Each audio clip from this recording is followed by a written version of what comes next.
This is 132nd day of the Ukrainian resistance. This is Ukrainian Media Center. I'm Vasily Samokhvalov, and we'll talk about Lviv region and the way Lviv has become a transportation hub. Lviv region is channeling the export and the aid of the foreign partners, and considering the situation with the Ukrainian ports and the Black Sea, we have to acknowledge that the trend is here to stay for many years to come. Let's discuss this topic and others with Yuriy Buchko, Deputy Head of Lviv Oblast Military Administration. You're welcome. So give us some insights into the situation on our borders. Good day, everyone.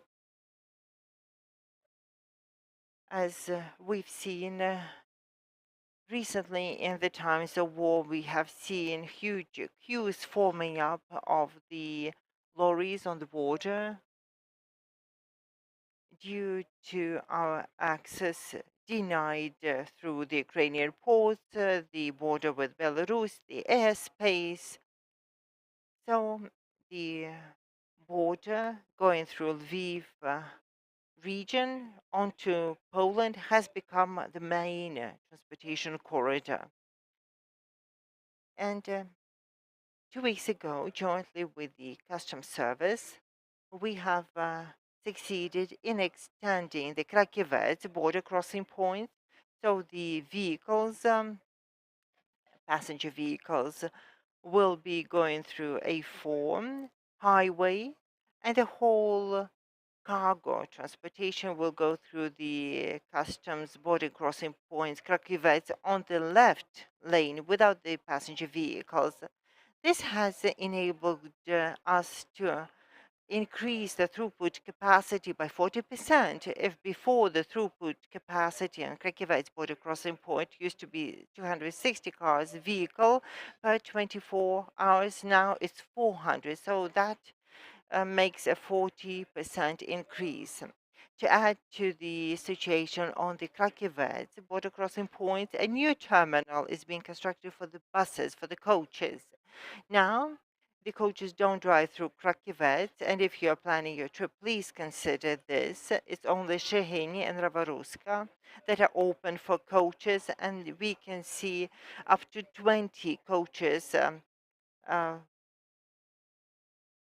getting there in a queue, so please plan your trip accordingly. Now, as for the cargo vehicles, now the road service is building a temporary side road platform close to Krakivets. So if you're driving to the border crossing point, on the left side, you would have seen a construction site. This will be a lot for, say, 300 to 400 cars to prevent them queuing on the road. So we have two lanes, and one is often blocked by the trucks. From now on, there will be a separate lot for them. A similar picture is seen on Ravaruska. We are planning to build a third lane, and works are already in progress so that the vehicles queuing would have a separate designated lane where they could wait in their queue. As for the passenger vehicles, I'd like to say that we can report no queues. The maximum queue at the peak hours in the morning could be up to 50 vehicles a day. On the Polish side, no queues have been observed since the 1st of July. Now the VAT and the custom duties were brought back, and therefore we see no vehicles queuing on the Polish side. We are working to build the infrastructure on Nizhonkovich direction. The construction works are in progress on the Polish side to build a border crossing point. The Polish plan to open it by the year 2024, and we have to build the road. That is our responsibility. The road is being built with the Polish funding, Drohbud company. Now we are building the ancillary facility and the road from Sambir to Dobromel. The road has been repaired.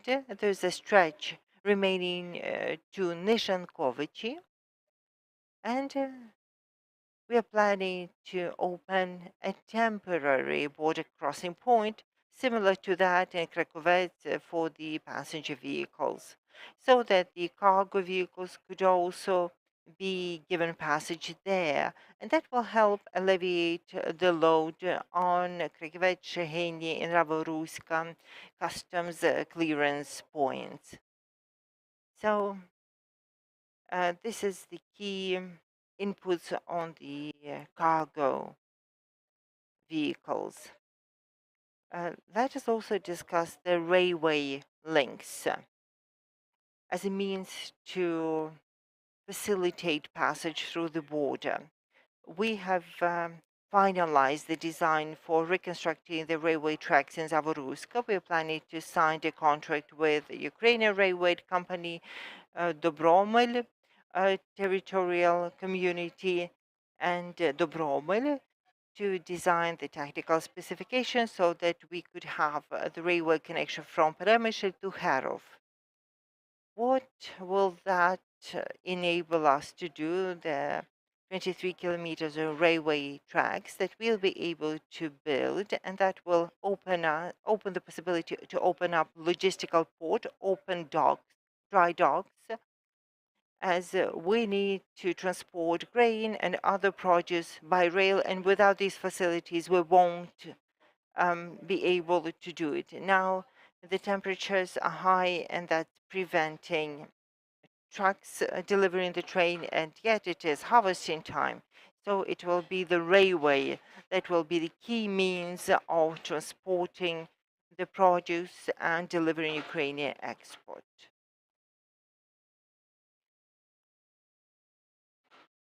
If you could give us some insights into your cooperation with the Polish counterparts. It's so transpired that they will have a stake in developing the infrastructure on their side of the border, as this logistical traffic will have to go through Poland. Will they be implementing any additional projects on the roads, on the rail? Will there be an increased capacity of the border crossing point, as we seem that the current number isn't coping with the influx? We are building a terminal for the pedestrian vehicles in Krakiewicz, and that is built with the Polish money on the Polish side, helping us increase our throughput capacity significantly. We are cooperating closely, and the Polish counterparts know that Ukraine won't be in position to export its produce, grain, or else, and Europe will not receive these vital commodities. And we have to lay this route through Poland, and the Polish counterparts are fully aware and helpful in this. As for rail, from Peremysl to Nyżankowice, the Polish party has designed the project and allocated funding to reconstruct the railway tracks. We have to reciprocate and do the same to bring the rail to Harov so that we could link Ukraine and Poland with the narrow tracks. Now, it's surely surprising that in the 30 years of independence, we didn't have connection with Europe by rail. We used to deliver eastwards, and we don't have a kilometer apart from a few kilometers of tracks in Mostitsk, which was fixed so many times. So we don't have the connection with Europe apart from that. And now in war times, we have realized that we need to be better linked with Europe, and we shall tighten this connection. We have transitioned to the European grid, and we will also link link up with Europe to have this narrow track leading on to Lviv as a minimum so that we could transport our commodities via Poland. But that gives rise to a different question. We can work our border crossing logistics, and then the Polish party need to um, prepare these commodities in their ports, say in Gdansk, and then reload them. And they don't have the reloading facilities there. If last year it took us a month in Odessa to reload 7 million tons of grain a month, now should we load it on a train and should it stop in Gdansk, which doesn't have the reloading capacity, it would be an issue. So we are working at the intergovernmental level between Ukrainian and Polish governments. Now that we are bringing in the infrastructure at the border, we should build it all the way to the port until we can load the cargo on the vessels. Otherwise, it would happen that we load the rail, travel 100 kilometers into Poland and have no means of reloading their grain. But we have excellent cooperation with Poland, and we are most grateful to our Polish friends for being our steadfast friends and helping us export our communities to help the world. It so transpires that building Ukrainian roads would alter the logistical architecture in Europe.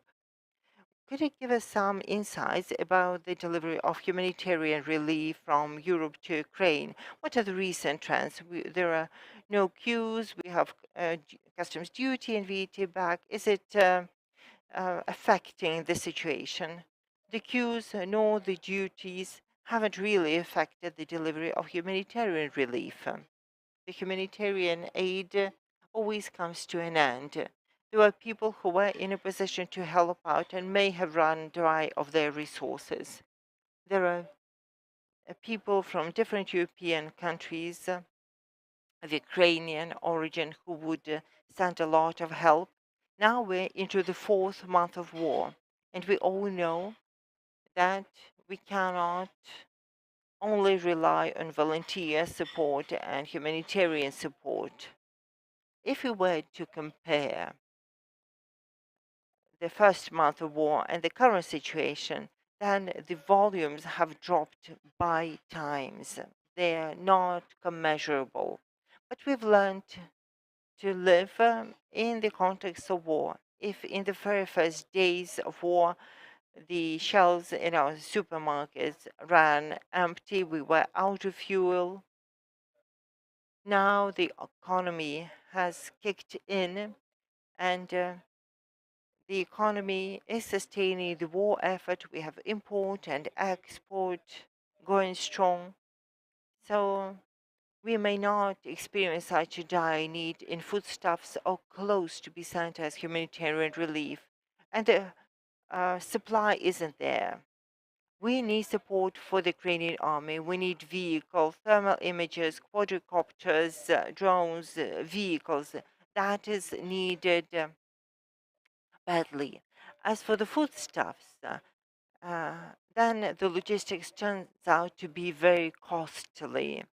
With the rising prices of fuel, for us to deliver the goods, the transportation expenses would rocket and make half the cost of it. So we try to procure the products in Ukraine, and is um, that makes better economic sense than bringing in the humanitarian relief. And we have a question in the audience. Оля Коваль, твоє місто. This year, it was planned to construct a pedestrian border crossing point of Ruska Hrebena. When is that to start? And will that enhance the throughput capacity of the border crossing point in Ravaruska Hrebena? It is planned to construct a pedestrian border crossing point, same as the one in Shehin. It won't expand the throughput capacity. It will be a new capacity brought in because it never had a border crossing point. The earlier plan was to start the construction in July. During the recent briefing, it was stated that the construction is to begin in 2 weeks. As to the best of my knowledge, it hasn't started, but it will sometime soon, and this will be just a separate lane for people to cross the border on foot. If we have exhausted all the questions, let us thank Yuriy Buchko, Deputy Head of Lviv Oblast Military Administration, for talking to us. We talked about Lviv region, logistics, and the emergent challenges for Lviv as a key logistical hub of